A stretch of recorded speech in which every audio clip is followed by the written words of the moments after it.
Okay, it's 6 o'clock. I'm going to call this Planning Commission to order.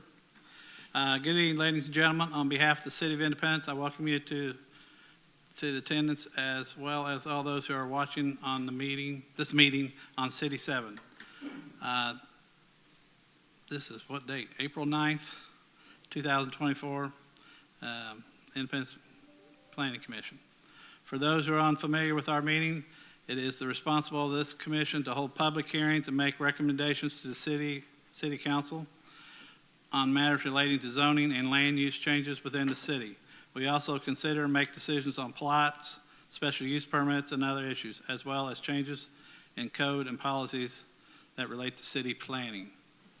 Let's stand now and say the pledge. I pledge allegiance to the flag of the United States of America and to the republic for which it stands, one nation under God, indivisible, with liberty and justice for all.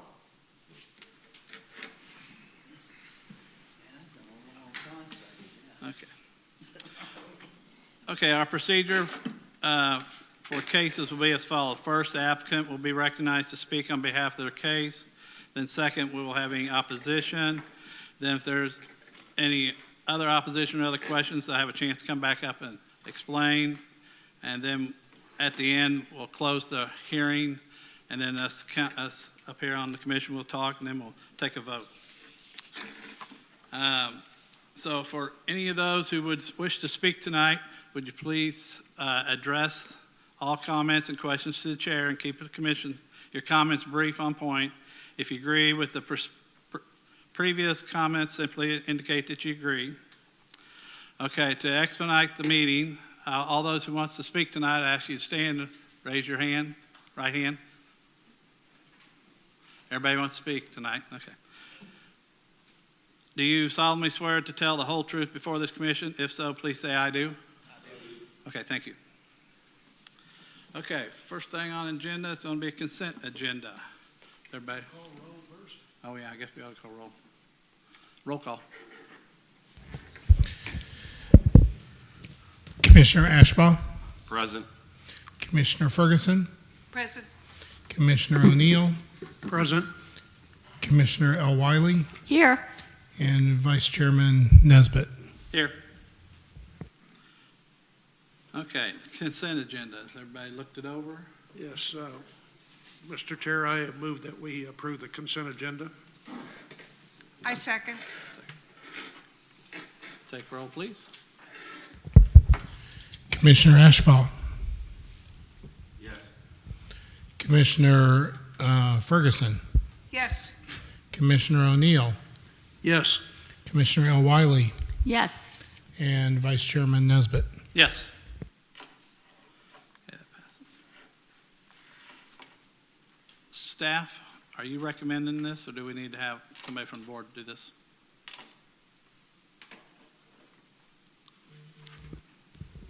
Yeah, for the case to be continued, case 24-810-01, we are requesting that you continue this indefinitely.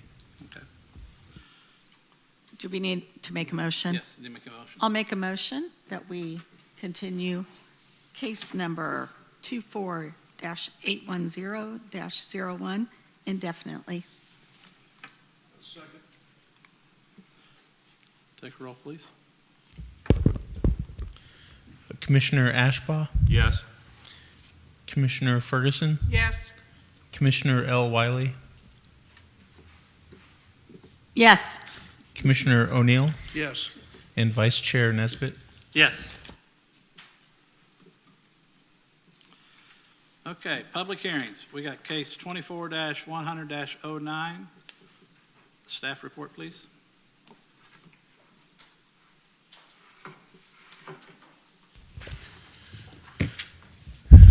This case is property at 908 North Liberty Street. That's on the west side of Liberty Street, just one house down from the corner of US 24 and Liberty.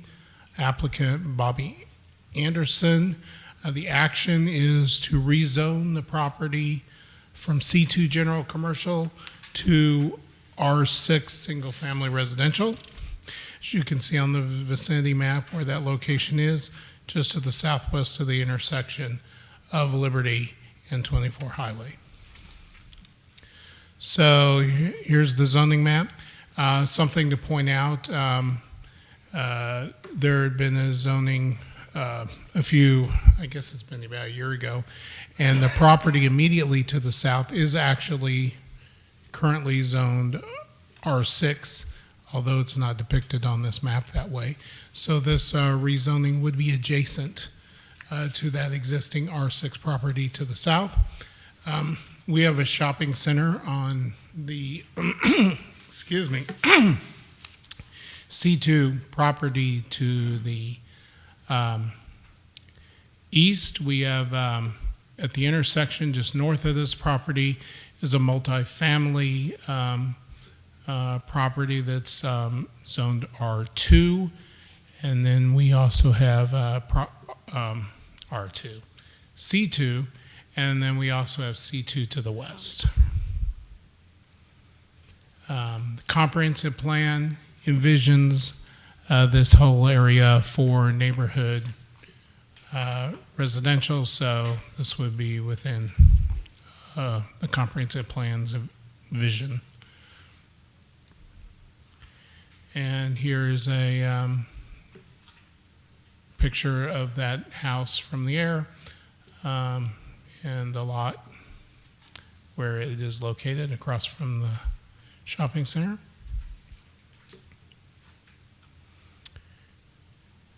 And site plan just showing the property and the property to the south.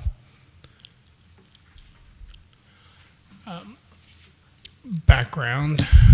Of course, the proposed zoning is for single-family residential. It's been C2 since 1980 under the previous nomenclature back in the 80s. It was called C3, which was just plain commercial zoning. It is a existing single-family home. It's been there for decades. It's been used as a single-family home and continues to be so. Sits on a lot that's a little over 8,000 square feet, and the house itself is 1,400 square feet. Proposal, the applicant seeks to rezone property at 908 North Liberty Street from C2 to R6 so that he can more easily get a loan to remodel the residence. In the future, it could also be difficult to obtain a mortgage for the property, and its legal nonconforming status would be an encumbrance to its reconstruction if necessary, thus explaining why rezoning is a good idea. Property history. The addition was annexed into the city in 1851. The residential lot in, let's see if I can pronounce this, in the Wu Fee Kramer Place was platted in August of 1936. In 1965, it was zoned C2 commercial. In 1980, zoning was updated to C2, and zoning for the property has remained unchanged to the present. Physical characteristics of the property. Well, the small brick bungalow sits on a 0.19 acre lot. It's a 1.5-story home with a single car wide gravel driveway located to the south. Characteristics of the area. The house sits on a lot, just one lot south of the corner of the intersection of 24 and Liberty. The strip center lies across the street to the east. The remainder of the adjacent and surrounding properties are occupied by single-family homes of similar size and age. Analysis, as far as consistency with the Independence for All strategic plan, Zoning this property is consistent with that plan. One of the objectives of the plan is to, quote, stabilize and revitalize neighborhoods. Rezoning the property to R6 will ensure that the essential character of the neighborhood is preserved. Comprehensive guiding land use principles relevant to this property. The comprehensive plan envisions the future land use of this property and the surrounding area to be residential neighborhoods. Rezoning the property to match the existing land use in the area will ensure the property continues to be single-family residential in the future, which aligns with the vision of the comprehensive plan. Zoning. Of course, Section 14302 of the Unified Development Ordinance outlines the purposes of independent zoning districts. By rezoning this property to R6 single-family residential, the zoning will match the existing land use of the property and the surrounding single-family uses. There are a number of older historic homes in the area, but there's no apparent designated historical site or archaeological issues with this property or adjacent. Public utilities in this built-up area are already in the neighborhood, in the street, in adjacent easements. As far as CIP investments, of course, there's been work done on,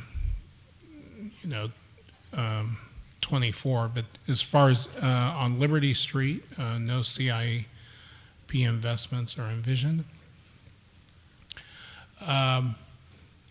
Review criteria, as far as recommendations and decisions on rezoning applications, must be based on consideration of the following criteria. The comprehensive plan envisions this area to be residential neighborhoods. Conformance of the requested zoning within the adopted neighborhood or sub-area plan for which the property is located or abuts. Well, this property is located within the downtown revitalization plan area. 3, the compatibility of the proposed zoning with the zoning and use of nearby property, including any overlay zoning. The existing zoning and uses of the surrounding neighborhood is that of a single-family residential neighborhood. 4, compatibility of the proposed zoning and allowed uses with the character of the neighborhood. The existing character of the vicinity is that, of course, like I said, of a single-family neighborhood. Number 5, the suitability of the subject property for uses to which it has been restricted under the existing zoning regulations. With the current zoning in place, the existing single-family home is non-conforming. By rezoning the property to R6, the applicant will be able to rehabilitate his property. And number 6, the length of the time that the subject property has remained vacant or as zoned. The property has not been vacant, it's been occupied this entire time that it's had this zoning. Number 7, the extent to which approving the rezoning will detrimentally affect nearby properties. Rezoning this property to R6 will not have any detrimental effect on nearby properties. This is because the residential use will be similar to what already exists in the surrounding neighborhood and what has existed on the property, obviously, this whole time. Number 8, the gain, if any, to the public health, safety, and welfare due denial of this application as compared to a hardship imposed upon the landowner, if any, because of the denial of the application.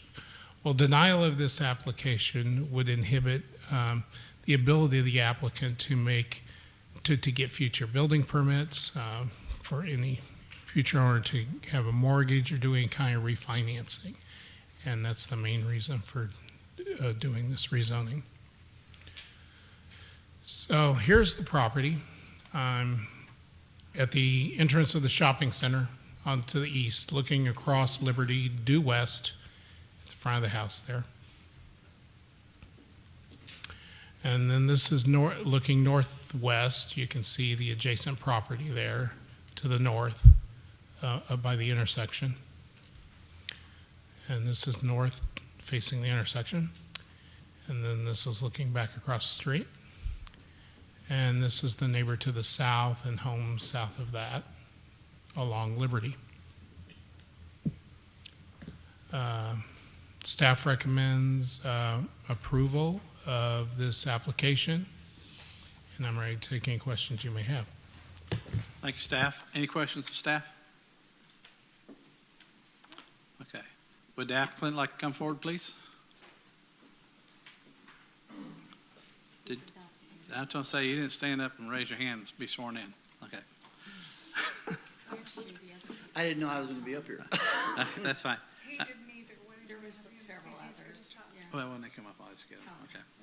Do you solemnly swear to tell the whole truth before this commission? If so, say please, I do. Yes, sir. Thank you. State your name and your address, please. My name is Bobby Anderson. I live at 908 North Liberty Street, Independence, Missouri, 64050. Okay. Anything you want to tell us about this? When I bought this property, the mall across the street wasn't even working. They just revitalized it the last 4 or 5 years. And I was not told that it was not zoned residential. Okay. So, and I do want to do things to it, but as it stands now, I can't because of what it's zoned. Right. I understand. Well, you understand that. Okay. So, any other questions for him? No. Nope. Okay. Thank you. Thank you, sir. Is there anybody here who would like to speak for this case? Is there anybody here who would like to speak against this case? Seeing none, I will close the public hearing of this case. Okay. Any other questions of staff or anything? I do have a question for staff. Brian, can you tell me, in the past, we have rezoned areas or streets. It sounds like this is a mixed-use area. It also sounds like it's been a residential house all this time. So do we anticipate there's a large number in this particular neighborhood that will need to individually rezone or make a request? Or is this something that staff could go back and look at and rezone appropriately, kind of the rest of the neighborhood? I mean, this area probably should be added to our list. We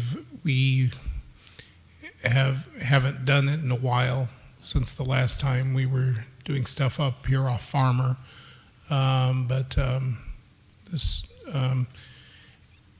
We along 24, you have a lot of lots like this because they zoned them double deep in case, some bigger box store or something could come in and take multiple lots. So you have these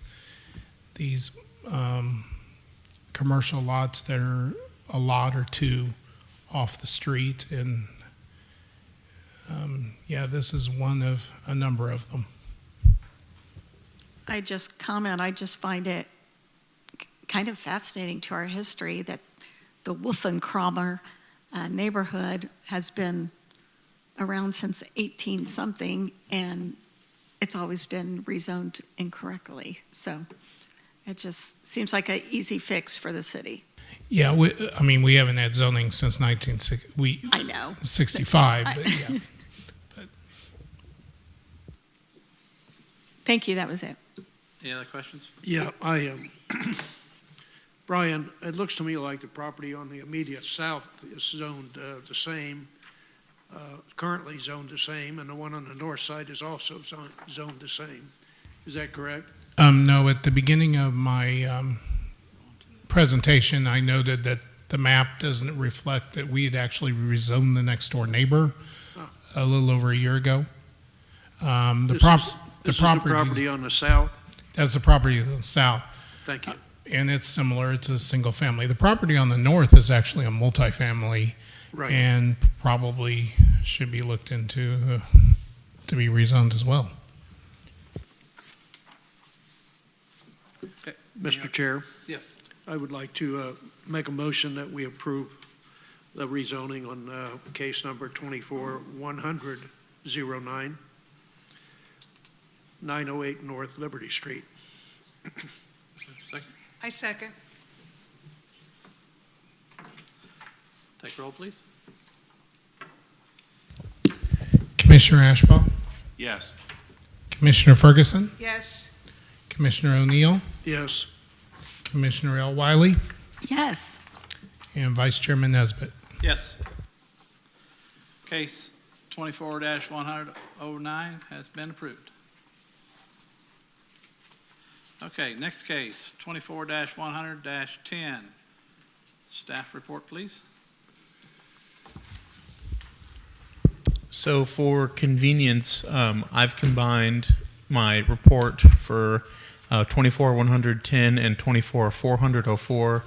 It's the rezoning and short-term rental. They're for the same property. So my report's going to cover both aspects, if that's all right. We'll let this go this time, I think. Okay. Okay, so as I mentioned, this is case 24-110 and 24-400-04, a rezoning and a short-term rental at 120 East College Street.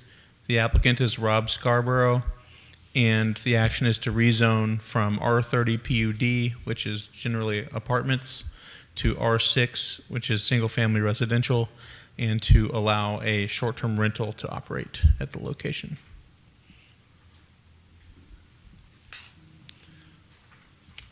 So on the zoning map, you can see the brown area is the R30 PUD, the high-density residential.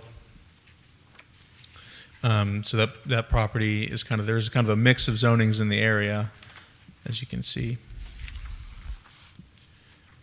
The comprehensive plan recommends urban residential neighborhoods for this area.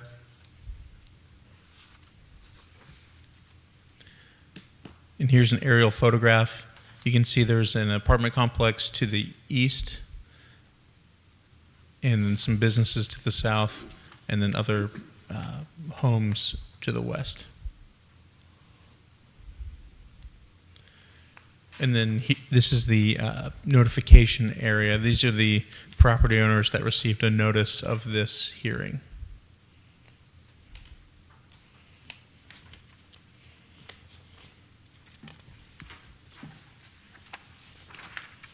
So to give some background, the applicant had submitted an application to operate a short-term rental on the property, but the UDO requires that STRs be on R6 or R12 zones.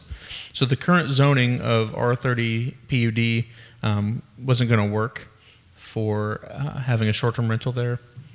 So, however, despite the incorrect zoning, the property has always been a single-family residence. The home was built in 1890, so it's just been miszoned, kind of how we were discussing earlier about these other areas. So the property history: the residential lot was platted in October of 1873, and the home on the property was built in 1890. In 1965, it was zoned R4 for apartments. In 1980, the zoning was updated to be R4 high-density residential. And in 2009, when the current version of the UDO was adopted, the zoning was updated again to R30 PUD high-density residential. The zoning on the property has remained unchanged since this update in 2009. So the physical characteristics of the property: the home sits on basically a third acre, and it's a single-story home with a newly paved driveway on the east. The house has 3 bedrooms, a living room, a kitchen, a dining room, and a bathroom. the characteristics of the area. An apartment building lies to the east of the subject property. Other single-family style homes lie to the north and west. And south of the property across College Street are a few businesses and a smaller apartment complex. And again, the request is that the applicant seeks to have this property rezoned to R6, single-family residential, so that the property can be used for a short-term rental. So, analysis. The consistency with the Independence for All strategic plan. Rezoning this property is consistent with the strategic plan. One of the objectives of the plan is to stabilize and revitalize neighborhoods. Rezoning this property to R6 will ensure that the essential character of the neighborhood is preserved. The comp plan guiding land use principles. The comprehensive plan envisions the future land use of this property and the surrounding area to be residential neighborhoods. Rezoning this property to match with the existing land use will ensure that the property continues to be a single-family residential home in nature, which aligns with the vision of the comprehensive plan. Zoning. The Unified Development Ordinance outlines the purpose of the zoning districts by stating that they are intended to create, maintain, and promote a variety of housing opportunities for individual households and to maintain the desired physical character of the existing neighborhoods. By rezoning the property to R6, the zoning will match the existing land use of the property. And although the home on the property is very old, it's not designated as a historic building, so there are no historic or archaeological issues with the property. All public utilities are present on the property, and there are no CIP investments in the immediate area. Regarding parking for the STR, the property has a 15-foot wide driveway that is adjacent to the house. This driveway can easily accommodate 4 vehicles. Paved driveway space is not an issue for parking. And regarding the unruly guests and security for the short-term rental, the applicant lives in Smithville. The property management and booking will be handled by the applicant. Unruly guests will be monitored by the applicant with Minute. And in the event of an emergency, the applicant be needed, he will be able to respond to issues or concerns. For our short-term rental requirements, the applicant must address the following topics. For noise monitoring, the applicant has indicated that they have installed a Minute system. For trash removal, the trash is scheduled for weekly pickup by Ted's Trash. The property will be listed on Airbnb. For business operations and security, the applicant will oversee site security and general business operations, including screening customers and coordinating bookings. The city's short-term rental checklist, the form is completed by the applicant covering licensing, future inspections, insurance, and on-site information posting and so forth. Fire safety, the fire evacuation plan has been submitted along with floor plans of the house. The fire escape plan must be posted per code requirement. And city inspection, the property has been inspected by the fire inspector and passed the initial short-term rental fire and life safety inspection. And there are no other short-term rentals in the area, therefore the application follows the density limitations of the city code. So, review criteria. Number 1, the conformance of the requested zoning with the comprehensive plan. The comprehensive plan envisions this area to be residential neighborhoods. Number 2, the conformance of the requested zoning with any adopted neighborhood or sub-area plan. There are no recent sub-area plans for this area. The compatibility of the proposed zoning with the zoning and use of the nearby property, including any overlay zoning. The surrounding area is a mix of several zoning districts, including R30, PUD, and C1. While this arrangement of zoning districts may be unusual for new development, rezoning this property to match its existing land use is preferable to continue, then for it to continue its legal nonconforming status in its current zone. Number 4, the compatibility of the proposed zoning and allowed uses with the character of their neighborhood. R6 single family will ensure that the character of the neighborhood is retained. Number 5, the suitability of the subject property for uses to which it has been restricted under the existing zoning regulations. With the current zoning in place, single-family homes are not permitted. The existing home on the property is currently legal non-conforming. This property is much more suited for single-family homes than high-density apartments. Number 6, the length of the time the subject property has remained vacant is zoned. The property is not vacant. The single-family home has been on the property since 1890. And number 7, the extent to which approving the rezoning will detrimentally affect nearby properties. Rezoning this property to R6 will not have a detrimental effect on nearby properties. If anything, the effect will be positive. And number 8, the gain, if any, to the public health, safety, and welfare due to denial of the application as compared to the hardship imposed on the landowner, if any, because of the denial of the application. Denial of the rezoning will likely mean the property remains legal nonconforming and may in the future prevent this property from being used for single-family purposes. And I took a bunch of pictures yesterday morning. This is the property looking dead onto the property. The property owner has done quite a bit of maintenance, and you can see the newly paved driveway on the east side. So this is facing northwest, looking at the adjacent property. And this is facing west down College Street. And this is looking across College Street facing southwest.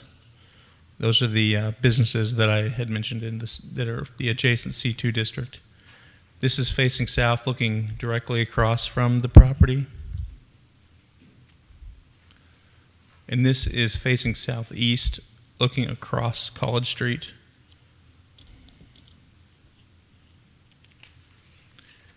And this is facing east, looking down College. And then here is facing northeast, looking at the adjacent apartment complex. And then here's the property again from kind of a side view. And then here's a better look at that driveway that I mentioned, the newly paved driveway that can accommodate the vehicles for the short-term rental. So our recommendation for case 24-110, that's the rezoning, staff recommends approval. And for case 24-100-04, the short-term rental, sorry, that should read case 24-400-04, the short-term rental, staff also recommends approval. Thank you, staff. Any questions of staff? Mr. Chair, Yes. just out of curiosity, the property immediately to the west of that, 110 North College, who's that owned by? I'm not entirely sure without having the map in front of me, How's it zoned? but it is also zoned R30 PUD apartments, high-density residential. Okay. I'm just curious. It's too small to build on. Yeah, this is kind of a similar case to the previous one where there's lots of homes in the area that are probably, their zoning doesn't match the land use based from, just whatever was kind of designated in the 60s hasn't been updated to correct for that. So this is also probably an area that we could look at for doing city-initiated rezonings to match so that properties match their actual land use. Well, just looking at the property, just visually, it looks like it's really belongs to the, 120 address. But I was just curious as to, Doesn't that also have that road on it then? Is that a driveway, roads- a right-of-way, city right-of-way? It's not a city right-of-way, but it is a driveway of some sort. I don't know. The applicant may have some more information about that. I'm not sure without being able to go back and look at, my map and okay. Well, I didn't want to I guess I did make a big deal of it, but I didn't want to, so I was No, just no, curious. I was going to question the same thing. That's why I was Oh, wondering okay. what the deal was.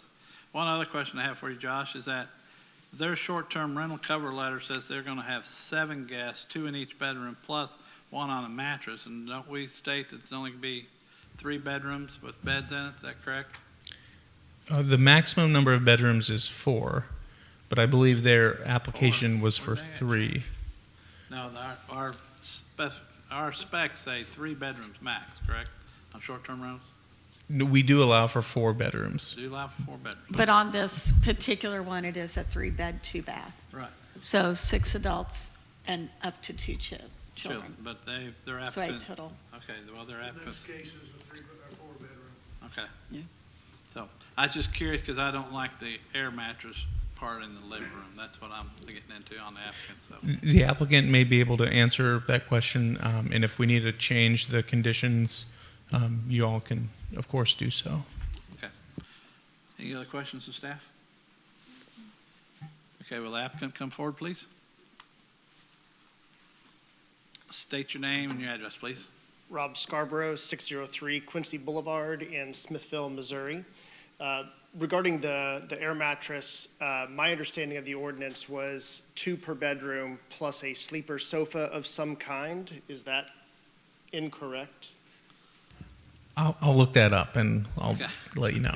Okay. And we've actually used sleeper sofas in the past, and they're uncomfortable. No one likes them. And so we actually found a platform air mattress on Amazon that zips up into the size of a suitcase. You plug it in, and it's 18 inches off the ground and way more comfortable than any sleeper sofa I've ever been on. So that's the route that we've gone with the air mattresses. It's not the old-fashioned air mattresses thrown on the ground, blown up by hand. Can I ask you where that would be In the positioned in living the room. house? In the living room. At all times, or goes, When it's zipped up, there's a storage area next to a desk that we have that it just kind of disappears against the wall. so to be clear, the zoning for the short-term rental would be for only 6 adults, and the rest would have to be kids. It's eight people total, but Okay. because there's only 3 conforming bedrooms, there could only be 6 Okay. adults. I will update that. Thank you.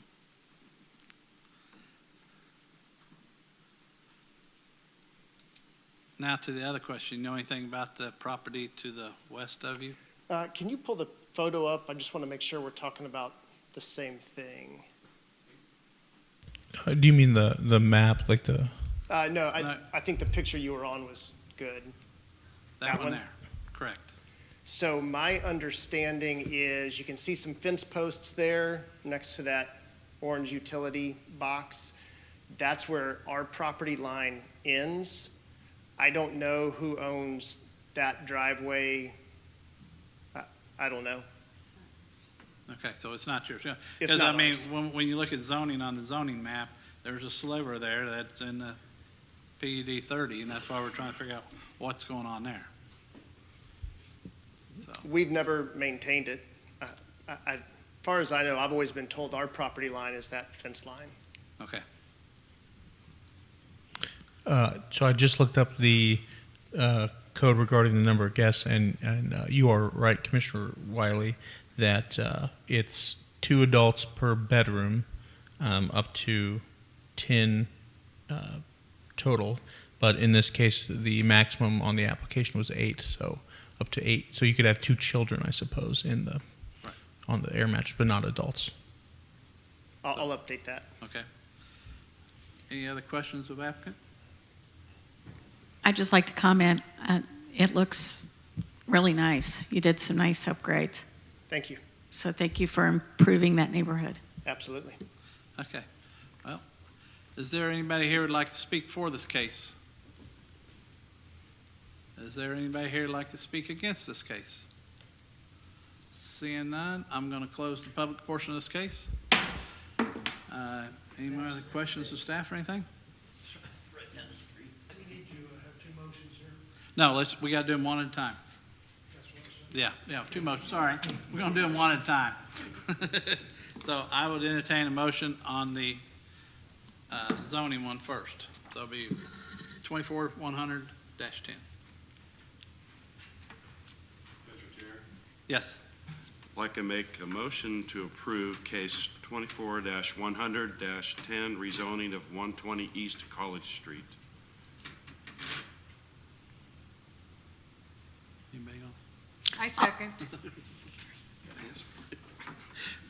Okay, take a roll call, please. Okay.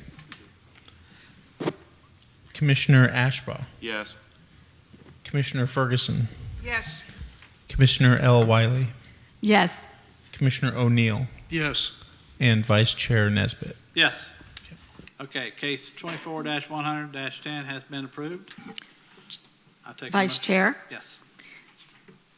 I'm going to motion that case number 24-400-04, short-term rental at 120 East College Street.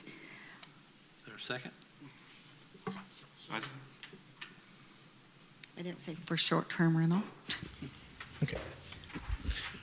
Okay, take roll, please. Staff? Commissioner Ashbaugh, Yes. Commissioner Ferguson, Yes.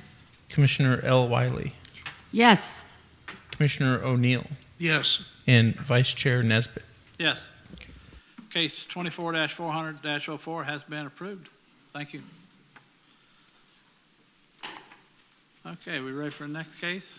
Case 24-175-02, UDO Amendment Number 65, Data Center Use. Staff report? Thank you. This is a UDO amendment number 65 for data centers. For some of you who may have been on this commission may remember several years back we did a code update for Business Park PUD. We kind of added a lot of specificity to it to make it more clear as to what that type of zoning district would be. In there, we actually also added multiple use categories. One of those categories was actually the data center. We did include that in the BP PUD. However, we did not include that in the I-1 district. Lately, we have had some interest in some of our industrial areas to be able to include the data center use in the I-1 district, and not seeing any reason not to be able to do that. That is what this code amendment is here before you today. And that is, again, to include the data center type of use in the I-1 district. And that is all I have for you. Rick, just enlighten us, the data use center, what is something like that is? So it would be more of in many cases, you'll have companies that have many servers and they're usually storing data. It could be for financial uses. It could be for web type uses or any type of cloud storage. It could also be data center. Different types of companies have, computer systems that are set up, whether it's for security, and that's basically what we look at as a data center. And so I don't know if I can maybe expand any more on that, but basically that's what it is. It's usually some type of business that has multiple servers or computer systems in place and people there to actually manage that system. Okay. Any questions here for, thanks for the report, Rick. Any questions for staff? Go ahead. Mr. Chair, yeah, just, so their landscaping requirements and fencing and all that fall under the industrial use or under the BPU? So it would be under the industrial use. Yes. BP is different. It does have specific land characteristics for landscaping and things of that nature. The I-1 and BP were very similar in terms of one of the reasons why we actually did the BP update was because they were almost exactly the same, and so we wanted to make sure that the BP had some specifications that were slightly different. Understand that in both situations, typically there's going to be some type of covenants or restrictions to make sure that whether it's an I-1 district or a BP district, that certain standards are upheld for things like landscaping and green space and any type of amenities. So if they're basically, it's rated, it's zoned industrial, and they're moving into and redoing an existing building, you're not going to require them to do any more. But if they tear the building down and start new, would those requirements be more stringent? So if it's an existing industrial building, really, it just depends on what it is they're doing. If they're making improvements to the building, then they would have to follow our non-residential design standard. If that particular site requires, let's say, stormwater mitigation or something like that, then that would be part of it. We don't see that too often. Typically, we're going to see somebody needing to make some kind of an improvement to that site in order to make that building suited for their use. But usually that's what kicks that in, if whether or not that building needs any type of improvements. Okay, thanks, Rick. Any other questions, staff? See none. Okay, I open the public portion. Anybody here like to speak for this case? Anybody here like to speak against this case? Seeing none, I close this portion. I would recommend a motion. Anybody? All right, Vice Chair. Yes. Case number 24-175-02, UDO Amendment Number 65 for data center use. Is there a second? I second. Call roll, please. Commissioner Ashbaugh, Yes? Commissioner Ferguson, Yes. Commissioner Wiley, Yes. Commissioner O'Neill, Yes. and Vice Chair Nesbitt. Yes. Case 24-175-02, UDO Amendment Number 65, Data Use Center has passed. Next case. Let's see, I got case 24-400-05, Home Business, 1200 North Ponca Drive. Staff report, please. Yes, this is for case number 24-400-05. The project name is Tumorland Daycare. The owner is Willie and Taja Tumor. And the action is for a home business, a daycare business at 1200 North Ponca Drive. So here's the notification area map. The people highlighted in the pink or light red were notified of this hearing. Oh, and I suppose you can see this on Ponca Drive, and the rear of the property sort of butts up to US Highway 24. And we can look at the aerial photograph to get kind of a better idea of that. So the area highlighted is the subject property where the daycare would be. I don't know if you guys can see it, but on my map, I can see that there's a fence in the backyard, like a 6-foot privacy fence, separating the property from 24. Here's the zoning map. In the area, it's overwhelmingly R6 single-family residential with some R12 duplex zoning, two-family zoning, and then some C2 general commercial to the west. So the project description. The Tumors would like to begin operating a child care facility at their home at 1200 North Ponca Drive for up to 10 children.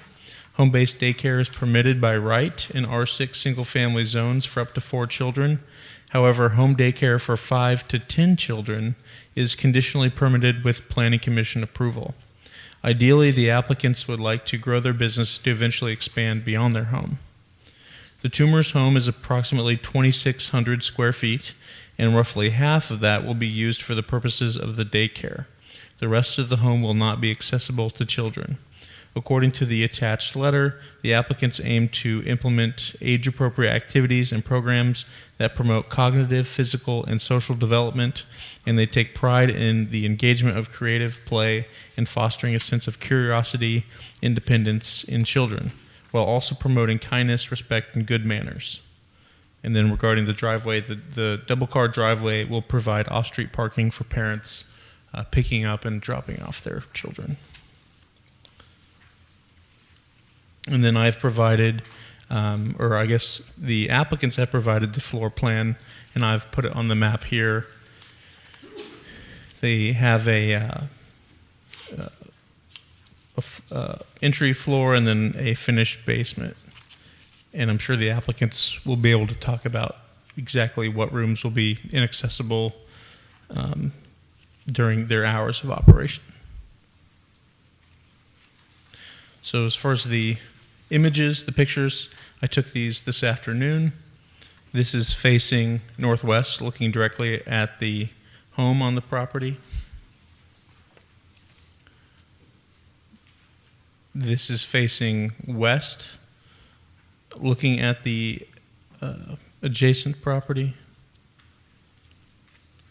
This is facing southwest, looking kind of down Ponca Drive. This is facing south, looking across Ponca Drive. This is looking southeast, looking directly across the street. This is facing east, looking across the street as well. And this is facing north, looking at the adjacent property. And then back to the property, looking directly at the property. So for our recommendation, staff recommends approval of this home business with the following conditions. The business shall operate only between the hours of 7 a.m. through 6 p.m., Monday through Friday. The maximum number of non-related children in care is limited to but not more than 10 and restricted to the number of children as approved by the state of Missouri and the city of Independence. Number 3, the house will pass all city fire and health inspections. And 4, the business will maintain all required licenses.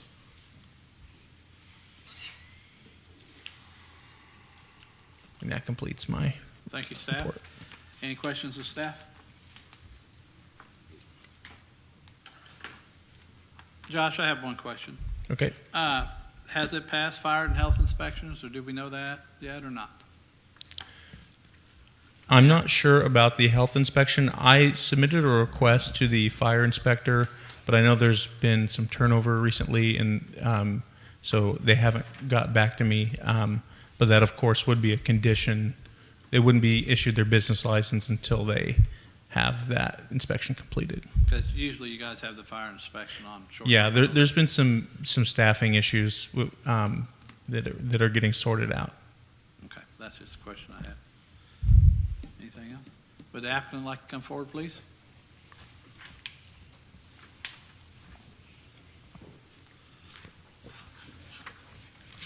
Good afternoon, everyone. State your name and your address, please. Willie Toomer, 1200 North Ponca Drive, Independence, Missouri, 64056. Talk into the mic, and what would you like to tell us about this? I'm a little nervous here. This is my first time doing this, you guys. But yeah, about our business. So I want to talk about the square footage of the home. So right now, I think our house is approximately 2,600 square feet. 1,300 of those square feet is in the basement area. As far as the fire inspection, he did come by the home. He did inform us that we couldn't have kids in the basement because we don't have egress windows, so that's something that we do plan on getting eventually. But another thing that we had to do for a fire inspection was get a, what is it called? Sprinkler. Yeah, sprinkler system over our hot water heater. We did get that, but as he stated, I think his name is Josh, right? Yeah, as Josh stated, we reached back out to the fire inspection team and we couldn't get a hold of them.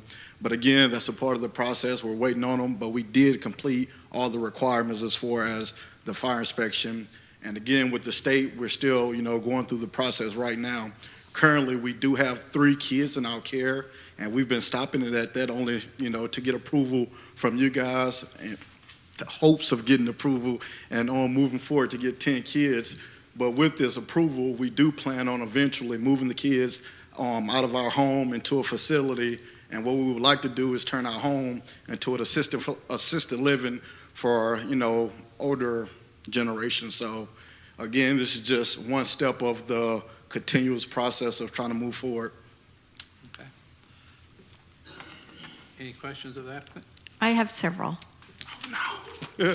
I'm ready for you. So I just want to clarify, so you said children cannot be in the basement Yes, ma'am. because of no egress? Yes, ma'am. So looking at your map of your first floor, Mm-hmm. so where do you envision is there one main area you envision your daycare Yes, ma'am. children being? Yes, ma'am. So right now, the state did come by and took the square footage of the rooms that they would be in, and that'd be the living room area, the kitchen area, of course, to eat. We changed our daughter room, which I think is probably 400 square foot. We turned that into the infant's nursery room. So right now, we have 3 rooms of the home upstairs that's going to be used for childcare.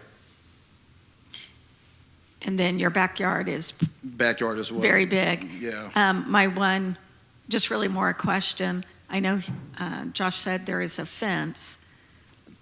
My concern would be how close that yard is to 24 Highway. So is the fence in great shape? Is there no chance for a kid escaping out of the backyard? No, yeah, the fence is in excellent condition. From the highway, I wouldn't know exactly how far it is, but it is a good safe distance. So from our fence, there's a pavement, the sidewalk is grass on one side, grass on the other side. So approximately, if I had to take a guess, 5 to 10 feet from our fence to the actual highway. But as far as the gate is in excellent condition. I've hopped the gate one time to cross over because I didn't want to walk around the corner, and I'm 200 pounds, and the fence held up, so it is in excellent condition. So is there a gate itself that opens No, ma'am. to be No, out ma'am. on the sidewalk? No, ma'am. Okay. No, ma'am. I just hopped it one time. Okay, that was my main question. Any other questions, applicant?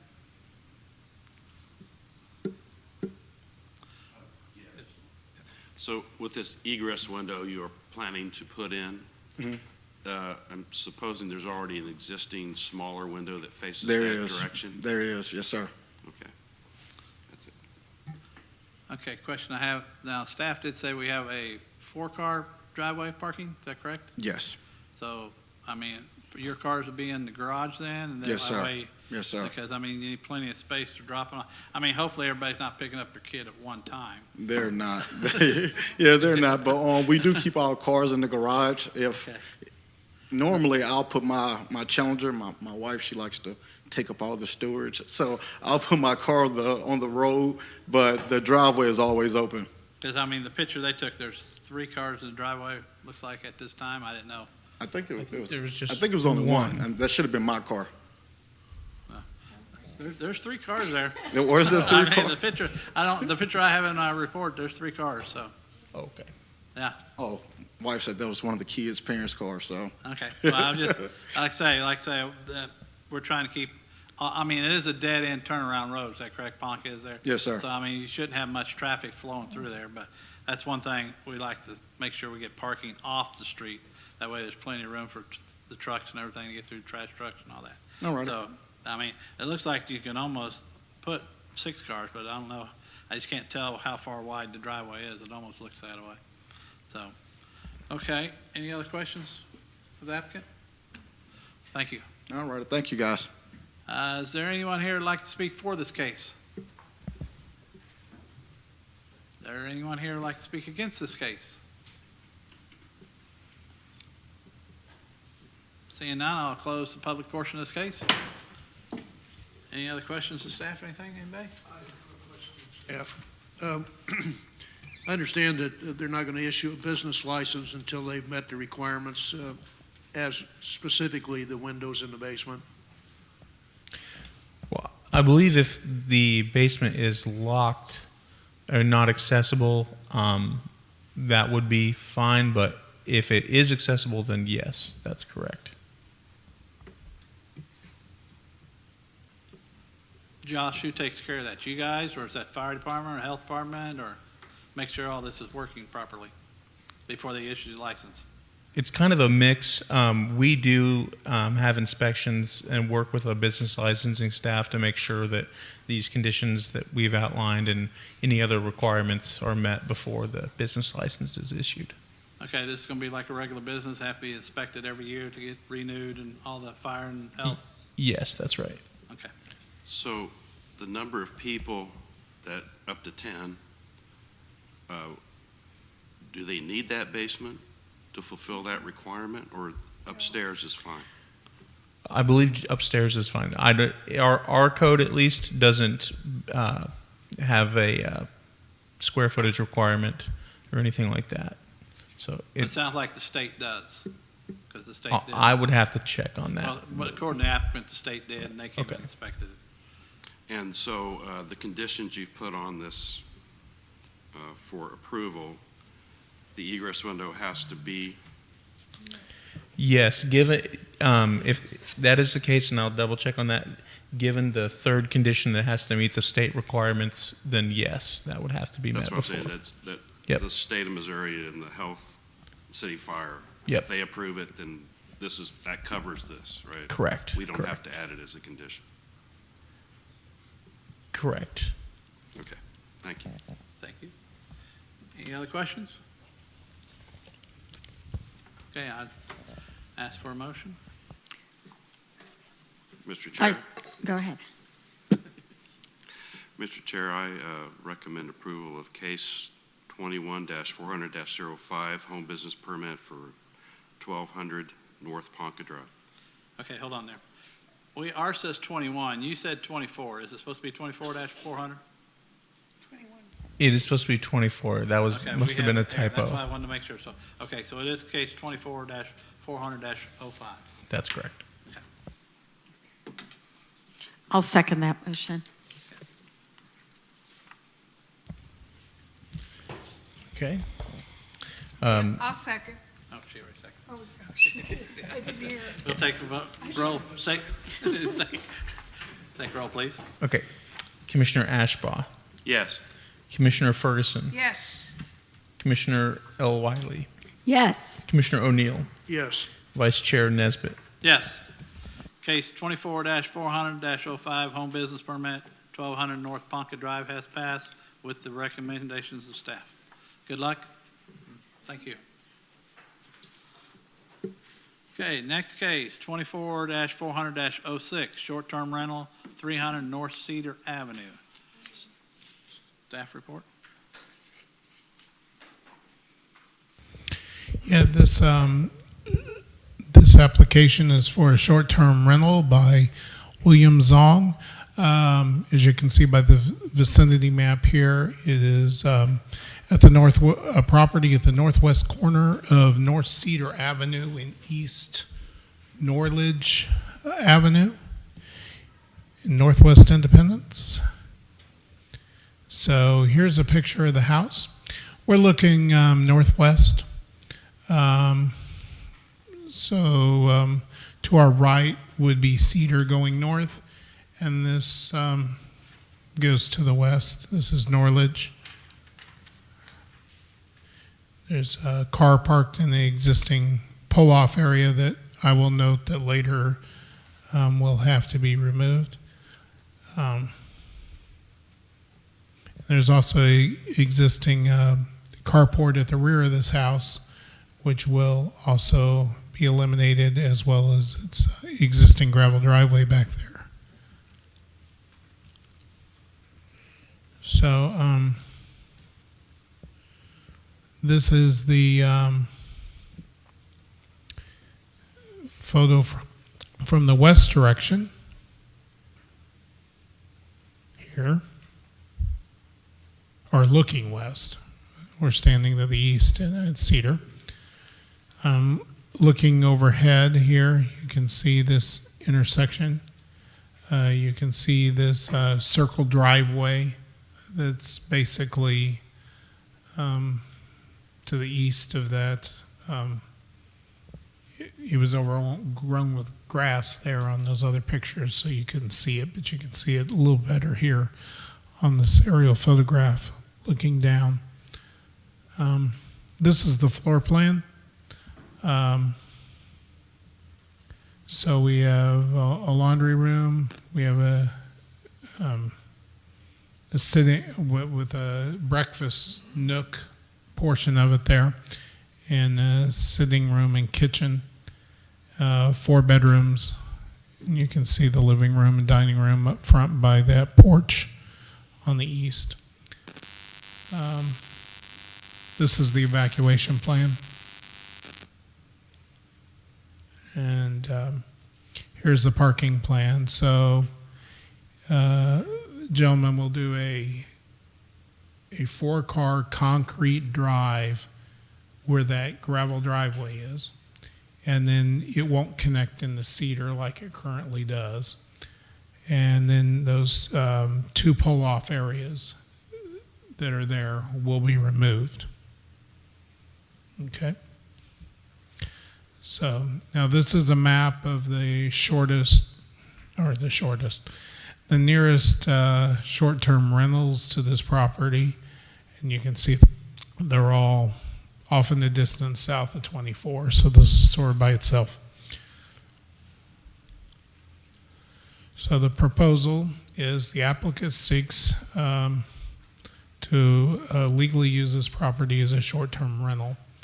Property history, the residential lot in McElroy Heights was platted in September of 1924. The property was annexed to the city in 1961, and 65 it was zoned C2 two-family residential.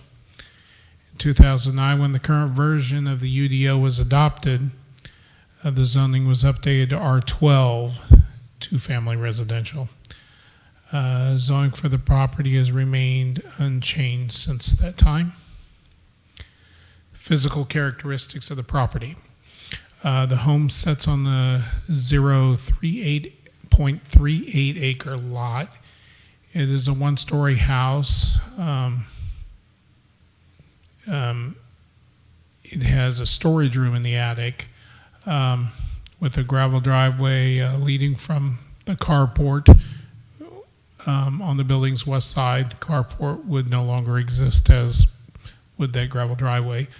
The house would have 4 bedrooms, an unimproved attic area, laundry room, a living room, kitchen, breakfast sitting area, dining room, and a bathroom. Characteristics of the area. The duplex lies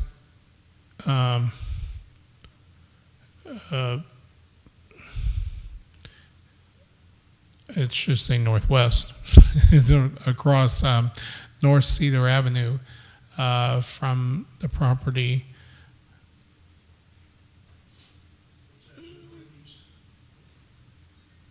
Okay, I have something. I had a mix-up here. It's not a duplex, but the house is.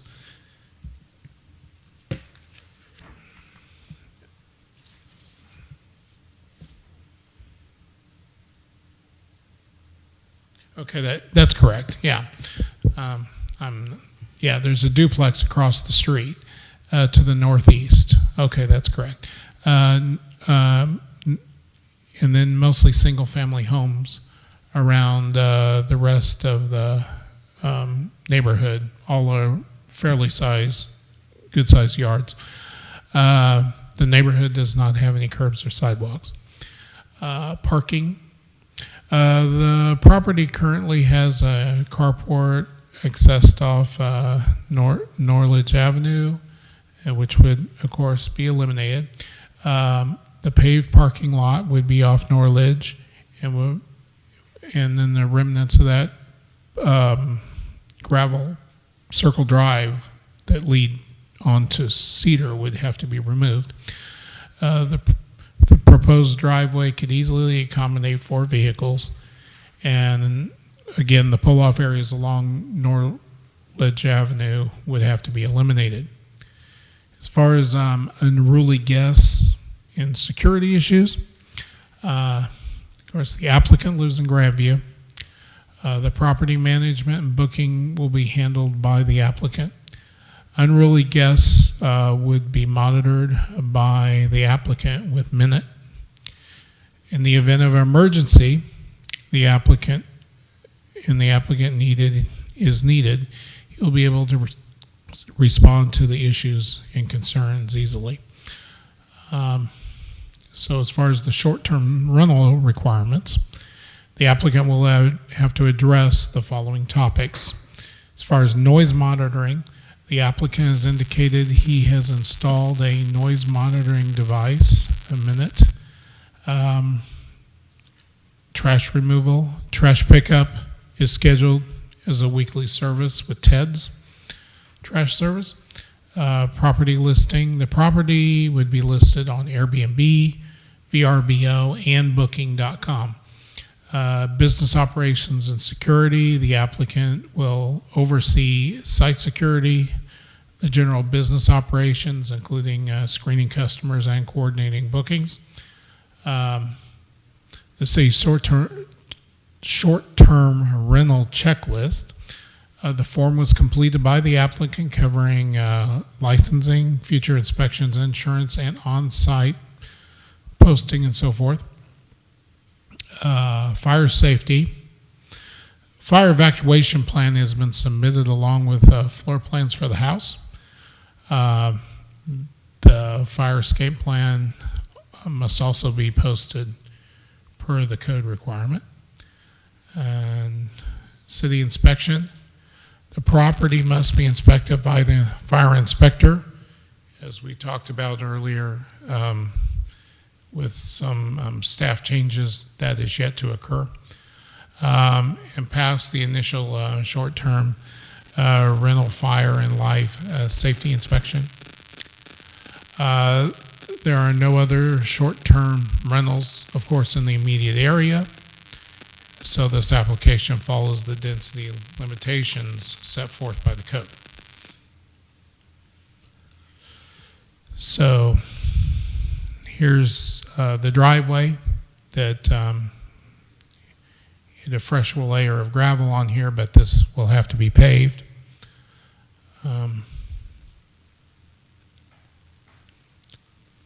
And this is the side there. You can see a little bit of the pull off that will have to be removed. It's looking north from Norledge. This is the neighbor to the west. This is the intersection. This is looking at the duplex that's to the northeast, and the other neighbors. And here's that driveway again.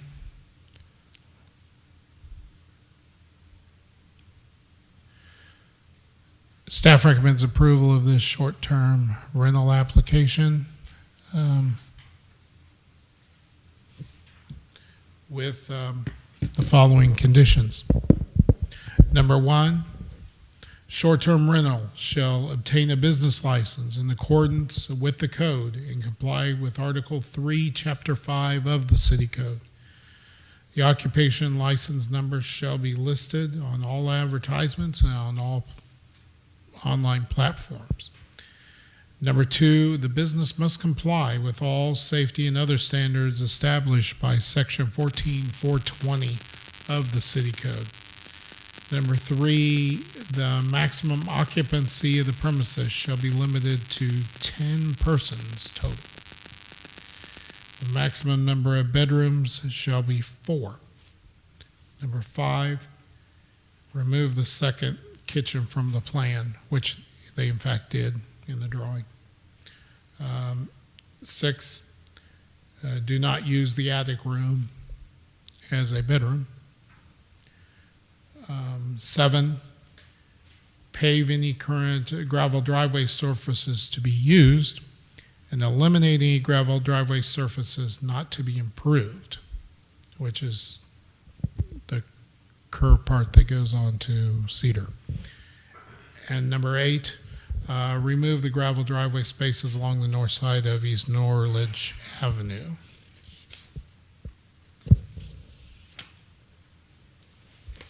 Number 9, property must be inspected by a fire inspector and pass the initial short-term rental fire and life safety inspection. And 10, the noise monitoring system shall be installed and activated. The Good Neighbor Guidelines, activation plan, and other notices must be properly posted prior to approval of the business license. Thank you, staff. Any questions of staff?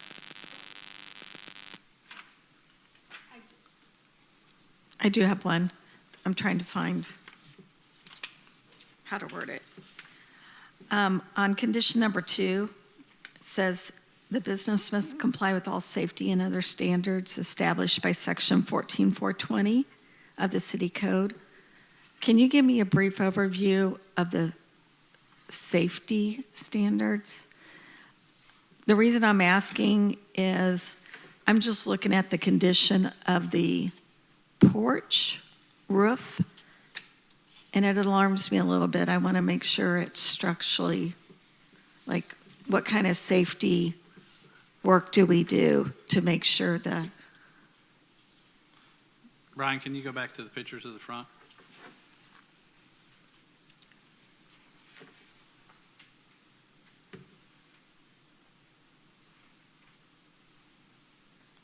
Now, Brian, you were there.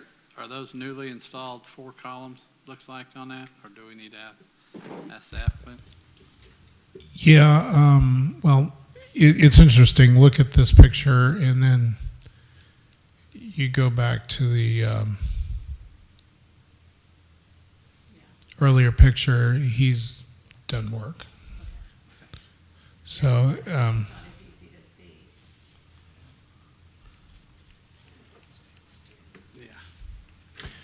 as far as the specifics of that section of code, I'd have to have it in front of me. I don't have that on the top of my head to be able to answer your question. So,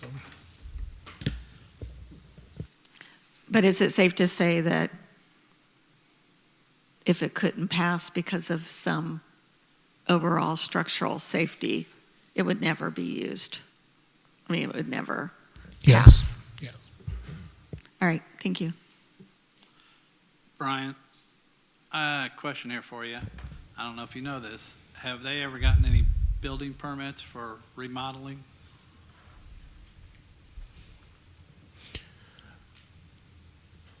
I'm not sure the permit situation. I'm sitting there looking at the old picture, and it shows a garage, and now they got a bedroom there, and I'm trying to figure out if they got permits and if that's been done properly per code.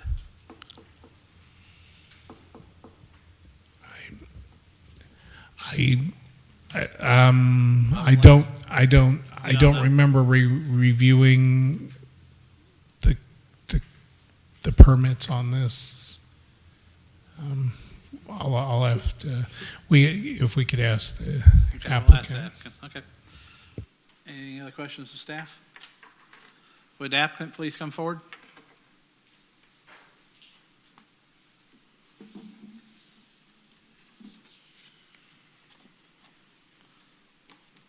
Evening, everybody. Okay, you haven't been sworn in, so raise your right hand, please. Do you solemnly swear to tell the whole truth before this commission? If so, please say I do. I do. Okay. State your name and your address, please. My name is William Zong. You can put your hand down. Okay. Thank you. 300 North Cedar Avenue. That's where you live at? This moment. Say again? At this moment, I Okay. stay there. Yeah. Okay. Okay, And because I then- thought they said something about Yeah. the Grandview address or something. No, Lee Summit. My wife stay there. Oh, your wife's in Lee Yeah, Summit? my Is wife that- there, yeah. Okay, Yeah. okay. You want to tell us about this project? The project is we had some successful in the past with Brian's staff helped me in the Airbnb and Northern Boulevard, and then so far we had very good outcomes for Airbnb, and then we appreciate the business, and then also Airbnb bring the tourists all over the world, and at the value of the neighborhood, and the people has a high quality, like doctors, like a lot of meetings, scientists meetings. They come to Independence, they stay there. They make the house so clean and neat, and they don't bother the neighbors. Yeah, so I think Airbnb will add the value of the neighbor, and also we paint the house, keep the house clean, and keep the glass cut, and then put all the lights up, and then make the neighbor so comfortable. Oh, yes. question I have for you, are you having any problems with all these recommendations that staff says has to I will, happen? yeah, no, I don't have problems. I will follow exactly Brian's guidance. Yeah. Okay. Any questions here, applicant? Yeah, can I clarify? Did you say you have another Airbnb? Yes, and Northern Boulevard. And that was Ginger Rogers' Yes. birthplace, not birthplace, grow up place. Yeah. I And, know it well. And then the people love to stay there, and then they keep coming back, and kind of very pleased because Brian teach me how to get the driveway, get the parking, everything updated, so make the neighborhood so beautiful over there. So can you tell us a little bit about the remodeling that you have done? I bought the house a long time ago, and then I think I updated the inside, and then the kitchen area, and then convert the garage into the bedrooms. Yeah. I remember I applied for the permits, and then I think I get it done a long time ago, 15 or 20 years ago. Yeah. That's not 15 or 20 Maybe years. maybe 10 years ago. No, I don't think so. Yeah. I mean, according to the pictures here, let's see. I'm just looking on Google. I'm trying to figure out what their latest picture, but Okay. I mean, because we got pictures. He said, like that picture right there, that's from Google Maps. And I don't know what the date that was on Google Maps, but probably within the last 2 years, probably 2 to 3 years. So that's why we're wanting to know what got updated and remodeled when you went and put that back bedroom in there, and whether you pulled permits on it and it was inspected properly. That's what we'd like to know, make sure that's secure. Okay. I can reply for the whatever you asked me to do. I remember there's a tenant that stay there, and then they do the work, and then I wasn't do all the details. Yeah, they stay there. They had what you call 7 kids there. Yeah. Okay, so basically, you did not get any permits to do that remodel, add that bedroom on the backside? I believe No, I he did. said he had tenants that did it. Oh. So you've owned the house for 10 to 15, how many years have you owned the house? At least 15 years. At least 15 years, okay. Yeah. If I can, I might point out these Google pictures are probably old because it does not show the driveway. Right. Driveway at all in either one. Right. Well, the gravel driveway's been in the last, how long, Brian, out front? Or do you know? We can, I'm looking here, if there might have been, it looks like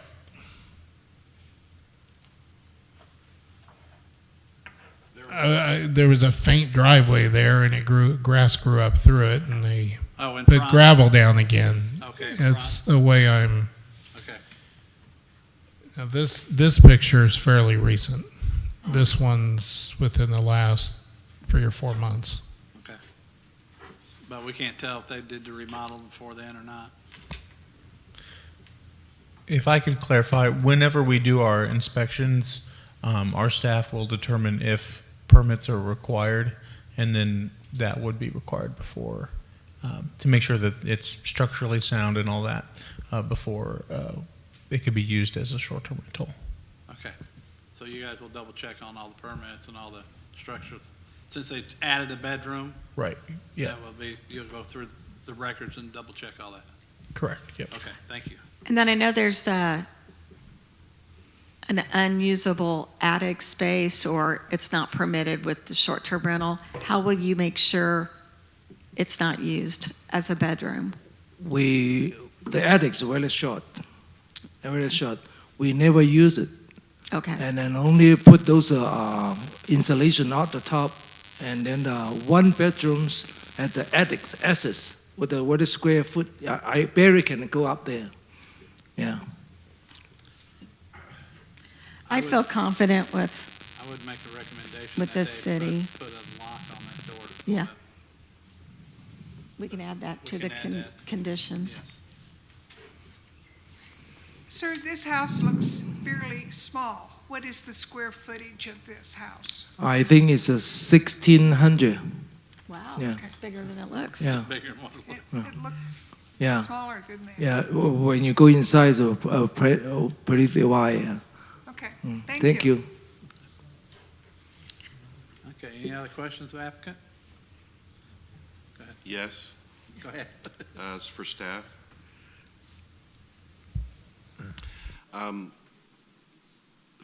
Four bedrooms, one bath. So is that acceptable? According I to the mean, standard? we don't have a requirement for a certain number of baths. No, we don't have that requirement. Okay, well, I'm not gonna stay there. It's okay. Okay, any I other don't- questions for the applicant? Thank you. Thank you, sir. You can have a seat. Oh, thank you. Is there anyone here who would like to speak for this case? Is there anybody here who would like to speak against this case? Okay, let's come up one at a time, please.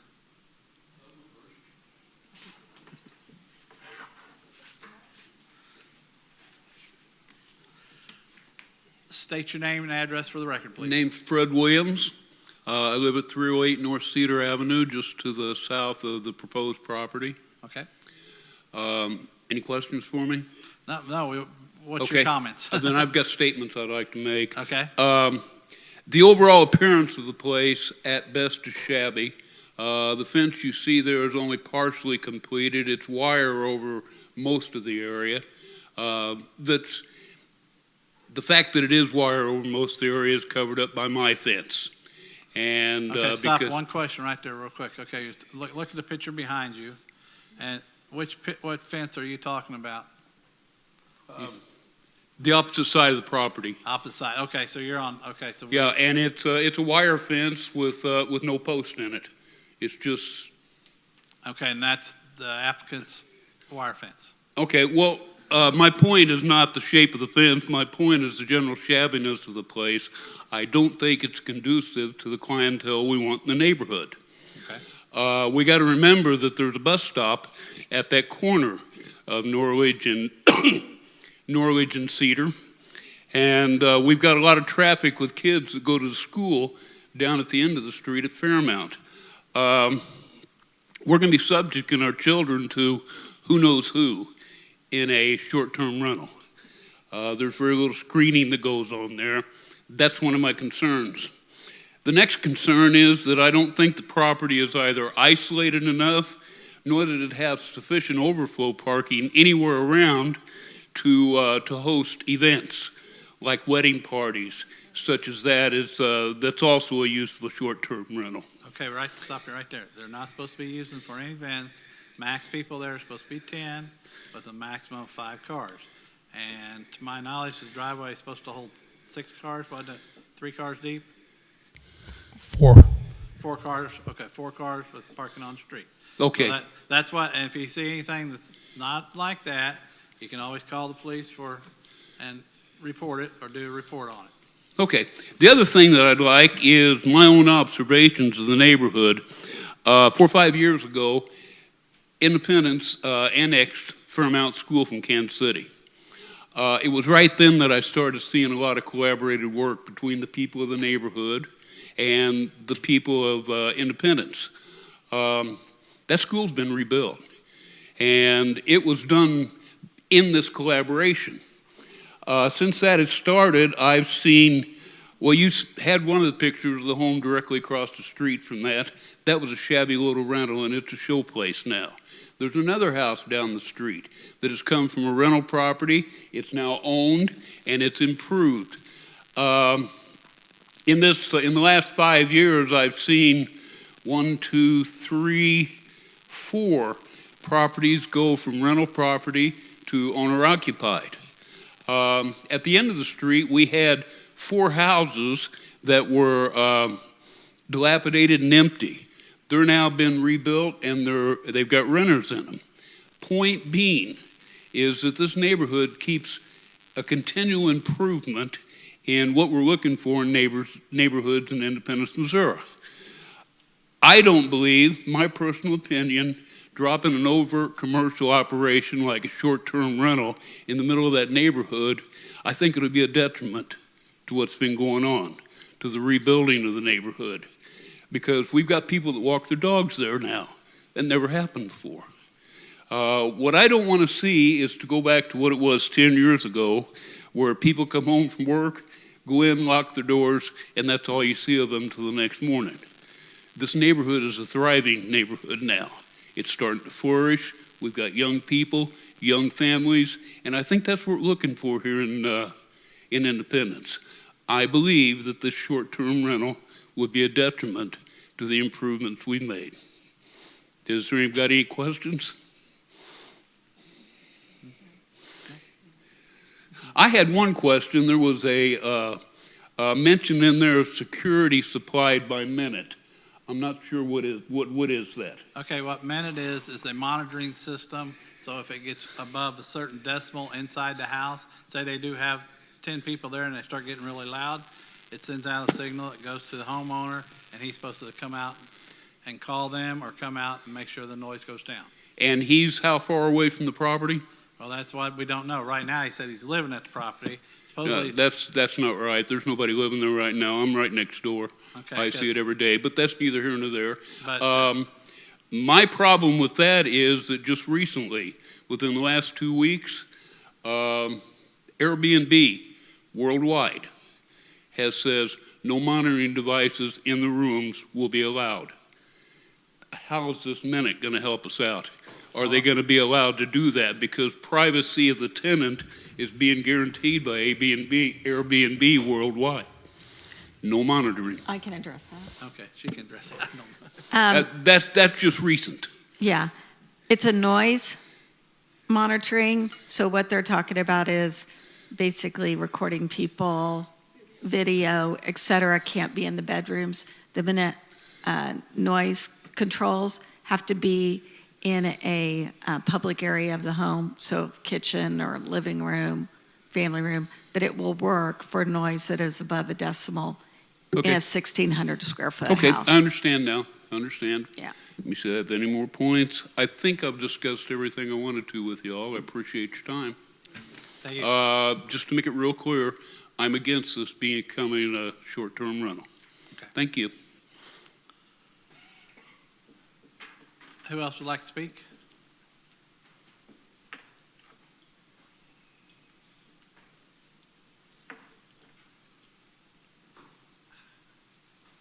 Hello. I'm John Pettit. I own 305 and 307 North Cedar Avenue. That's that brown duplex in the center of the picture. I've owned the property since February of 2010. Lived there for 12 years. Moved out 2 years ago. Currently have my sister in 305, and then I have a tenant that's been there for 9.5 years. On the north side, school teacher here in Independence. So one of my biggest concerns is that it's been kind of a nuisance property ever since I've moved in there. Parties, drugs, cops all the time. Just recently here, I think it was maybe July, maybe the 1st of August, this last July. The house was raided. You know, my sister, they were woke up by a big bang, and that was the battering ram taking down the front door. My concern is that there's always been a drug problem, you know, in and out of that property. And if it becomes a short-term rental, what I'm afraid of is people are going to start renting it for that purpose. You know, just rent it for a week or two, go in, make their drugs, you know, and, you know, either leave or, you know, who knows? I mean, there's been gunshots. I mean, it's run the gamut ever since 2010. And like I said, I've got 8 grandkids. My sister has like 5 or, is it 5? 5 who visit all the time. We go over there all the time. And I can attest, Mr. Zong does not live in that property. There's no one in that property.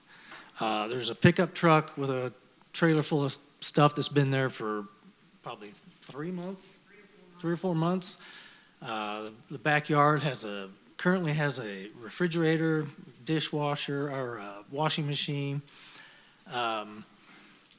There's no curbs in that area, so the off-street parking, what they end up doing is they all park in the yard. It's on the south side, on the east side, and that's what the neighbors to the north and my sister and my other tenant, that's what they have to look at every day. They look out and the yard gets cut when it's about a foot high, and then it's just clumps of grass. You know, it doesn't strike me as a good place to put an Airbnb, just because the property itself is. I don't know. I don't know too many doctors and professionals that are going to rent this place. I myself have made a lot of improvements to that duplex. New roof, gutters, paint. In fact, I'm repainting it this Thursday. And the house directly across the street, Jose, he has really fixed that one up. And these people here, they keep their house really nice. You know, it's always been, like I said, it's always been a house that's a property that's always been a nuisance. You know, like I said, gunfire, fights, cops all the time. I'm just afraid that it's going to make it worse by making it a short-term rental. Okay. I have nothing against rental property. You know, I own one, but as far as short-term, people just go in, trash the place, then leave, and I don't think it'd be a good spot for that. Okay, thank you. Thank you. Anybody else want to speak against the case? Come on. I'm Karen Williams. I live at 308 North Cedar Avenue. Pull the mic down low. There you go. Thank you. I live at 308 North Cedar Avenue. My biggest thing is it isn't taken care of. Last year, the neighbor directly across the street from him was sneaking over there at night to mow the front yard because it looked so bad. Okay, speak up louder, please. Last year, the neighbor across the street from us was sneaking over at night to mow the lawn so that it didn't look so bad over there. And we've had interesting neighbors, that's true. Like we said, we had the rating with, I think it was ATF and whoever. Frequently, the place has been rented to people with dogs, and the fence is not complete. So I'm out in my front yard working in my garden, and here comes a dog charging at me. And I would like to say that was just once, but that's just not the case. It's multiple times. I don't see a real checking into the type of people they rent to now, so I'm really concerned about an Airbnb being there, because I figure it'll be looked into even less. So that's my piece. I don't want it there either. Okay, thank you.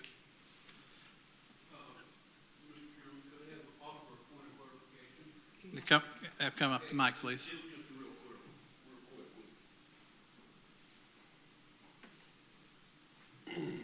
The raid that they're talking about, that won't show up on Independence city police records. I've had it checked, and it doesn't show there. That was an ATF sting. That was a federal sting on that property. Why that's not been reported as any kind of criminal activity in Independence, I don't know, but it's not in the Independence Police city records because it is an ATF federal sting. Oh, okay. Thank you. Anybody else like to speak against this case? I'm sorry? No, I said, okay, applicant like to come forward and answer some of the questions? I certainly want to apologize to my neighbor. I wasn't do very well in management regular rental. For example, the people rent the house. That time they show me the documents. They have both had the jobs, and then what happened? Later on the jobs are laid off. One has sickness. They're not able to pay the rent. So I had 5 evictions, and then they gone, and then they gone, and then continue to do that when they damage. They are not good tenants. They bring dogs, bring friends, and stay there, and then they offer me, oh, I cannot pay your rent. Can I finish the garage for you or whatever? So they do whatever. They cut the glass, even paint the house. They take off the rent. So basically, I struggle with the tenants. Because of my heart so high, people the rent behind 10 months, I still let them stay. And as the result, what happened? They continue, even bring more people selling drugs or put the room there, let the people stay there, and then they collect the money. So I wasn't monitored. But recently, I stay there, and then I make the neighborhood put all the lights around it. So nobody come in the house, and if a neighbor should be appreciated, the light before is a dark corner. Now the whole house light like a Las Vegas. And then I make the neighborhood so beautiful because I had a successful in the Northern Boulevard under Brian's teaching or guidance. They make the neighborhood so bright, everybody come to congratulate me. And then most of the tenants, they come from the Italian soccer team would stay in the Northern Boulevard. And what happened? Because they look so good and so handsome and so powerful, all the neighbors come to say greeting with them. But they not make parties. They just sit outside and greeting with them. And then my histories, and for the Airbnb, I did not have any troubles.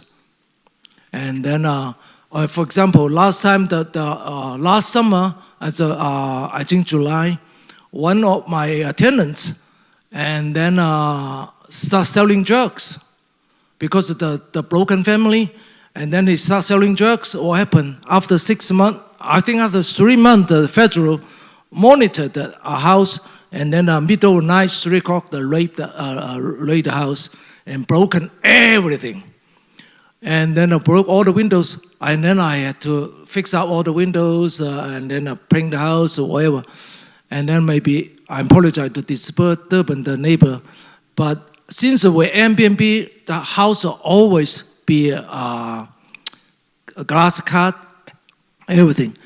The reason I wasn't cut the glass recently because the tenants asked me if they escape the rent to cut the glass, but they not keep up their words. They did not cut the glass, but they stay there. And then, but eviction hurts me, and then I apologize to the neighborhood, but I will try my best to keep the place nice. From my experience, Airbnb will bring up the neighborhood value, because people usually adult, they don't make parties. Yeah. Okay. Well, one thing I see right now, wait a minute, get back up there. Please. Sorry. What is your address that you're living at? Because I've already stated that you're not living there. So what's the address you're living at? I stay in 2400 South Lee Summit. 2400 South. Eagle Creek Lee Summit. So that's 2400 Yeah. South is the road. Yeah, but I usually come there, stay there. That's my wife's stay. Yeah. Okay, Lee Summit Road. Yeah, Lee Summit, yeah. Now, okay, well, we need the correct address where you're staying at. Yeah. But if the neighbors see I come here every day, every night, I was there. And then usually people drop me off, the car's there. And then all the car, the transmission has issues. I did not have the driving, but I would pull the truck out. Okay, so that's why I was going to ask the next question. What about the stuff that's out back, like the refrigerator? Yeah, stove? that's a processing. We take it out. I promise we make the neighborhood very nice. Yeah. You already said you did, so I mean you're not being truthful to us, because I mean the way I'm seeing is that this is still not a ready to be rented place, so you're a little bit ahead of yourself, because I don't think you got it fixed up. The neighbors complaining about a fence. You know about a fence that's bad? The fence, I already put the fence around the wire, the fence, and halfway is a completely with the wood fence. But the wire fence, nobody complains, so these are just leave alone. But Okay. Well, is there any other questions anybody like to ask me? No. Okay, thank you. thank you, sir. Okay. Is there anybody else who would like to speak against this case? Okay, seeing none, I'm going to close the public portion of this case. Mr. Chairman, Yes. I have a question to staff. Staff, have you been out to this property and looked at it? I went out and took pictures today. Do you think this property may not be ready to be a short-term rental, in your opinion? I mean, I haven't been inside. All I saw was what you've seen in the photos here. We haven't discussed anything on the inside, everything's been discussed on the outside. Yeah. So, I mean, the as far as the fence goes, I mean, that could be a codes issue if it's not being maintained. The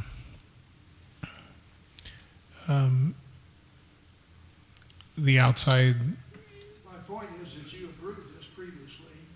Do you still approve it? you mean recommend approval for? The staff has recommended approval on this motion. Yes, we recommend approval, but they'll need to meet the inspections that we will require before they can get a license to operate. Thank you. Any other questions for staff? I have one here, Brian. I mean, if we approve this, how long is it going to take them to get this up to rate? I mean, we're going to have a driveway that's going to have to be solid poured. I mean, I'm guessing concrete or asphalt. Take out the gravel on the Yeah, side take of out the the road. gravel on the side, put in grass. I mean, sounds like to me he's got, and he's already said he don't have the money to finish the fence. I mean, we got a partial fence. I don't know if he's got a permit to put up the fence. I'm sure we got to have permits to put up fence now. So, I mean, I don't know if everything's being followed properly here. And I'd like to have staffs look into this, but I don't know, because I would think you guys would have looked into this before we recommend approval. Is that not correct? Brian, or whoever, somebody? I mean, we reviewed the application and the details of the application that he gave us, and then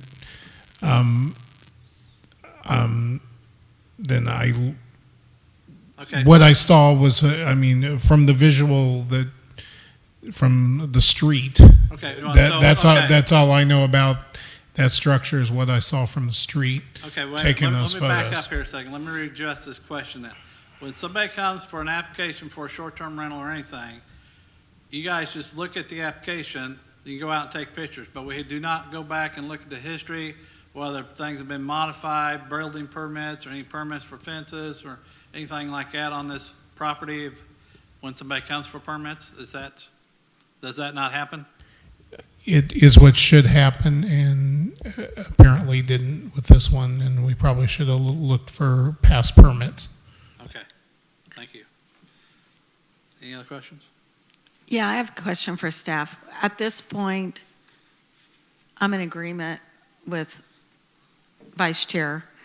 It seems really premature. And so for the applicant's sake, but also for his neighbor's sake, what are our options today that could satisfy both parties where it looks and acts and is treated the way the neighbors want, but that we're not denying a homeowner the opportunity to make a living off of a short-term rental?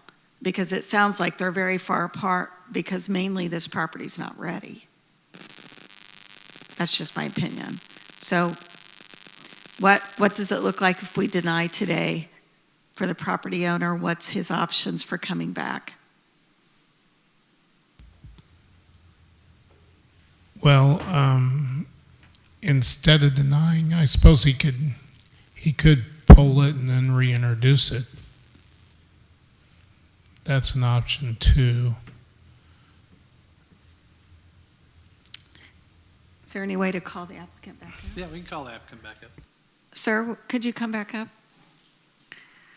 Yes. So just in listening to this, it sounds like Not ready. this property is not ready. I agree. And I would strongly suggest Okay. that you pull your application and Okay. work with the city a lot more Okay. in order to satisfy Neighbor. your neighbors. Yes, I will. I once again apologize. I did not moving fast enough. Yeah. So how does he pull it? No, we got to make recommendations. We got to make a motion. So somebody has to make a motion. I make a motion that we postpone. Is that what I'm going to do? I mean, are we, I mean, guess it's a question, are we continuing it or is he pulling it? Continue it. Wait a minute here, let's see what Rick has to say. You probably want to pull it. Okay, we can continue it indefinitely? That's fine. Okay. I make a motion that we Okay, we're done with you, continue thank you. Thank you. indefinitely. Case number 24-400-06, short-term rental at 300 North Cedar Avenue. Anybody like to do a second? I second. Okay, we got a motion and a second on the floor to postpone case 24-400-06 indefinitely. Any other questions? Take a roll call, please. Commissioner Ashbaugh, Yes. Commissioner Ferguson, Yes. Commissioner O'Neill, Yes. Commissioner L. Wiley, Yes. Vice Chairman Nesbitt. Yes. Okay, case 24-400-06, short-term rental 300 North Cedar has been postponed indefinitely.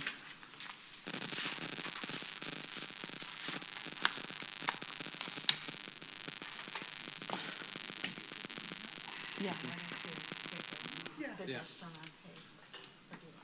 Go ahead.